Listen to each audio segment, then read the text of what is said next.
qurilish kechikmasligi uchun qurilishni rejalashtirishda qanaqa praktik maslahat bera olasiz? Misol uchun 500 kvadratli uyni korobka holatiga keltirguncha, o'sha tom yopguncha, birinchi o'rinda kotlovan qilindi, bir haftada podgotovka qilib, podushkani qilib bo'ladigan jarayonni ularga shu talab qo'yish kerak. Keyingisi podvolli devorlarni, agar podvolli bo'ladigan bo'lsa, podvolli devorlarini qilib chiqishga maksimum 1 oy plita yopguncha. Shu plita yopildi yoki monolit bo'ldi.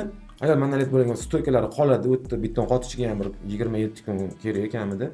Uni tegidagi stoykani olmasdan turib keyingi etap qilishga, g'isht, terish, o'sha tepasidagi keyingi etaj plita yopmalari. Shunda o'zi 2 oyda ham bitirsa bo'ladi, sal tezlashtirilgan ускоренный variantda qilinsa. Keyingi oy o'sha 1,5 oydan keyin qolgan vaqtga tomchilar. Tom nimadan bo'ladi? Agar taxtadan, strapildan bo'ladigan bo'lsa, unga ham bir kamida 15 kun, 20 kun vaqt kerak. Shuni hisobga olish kerak.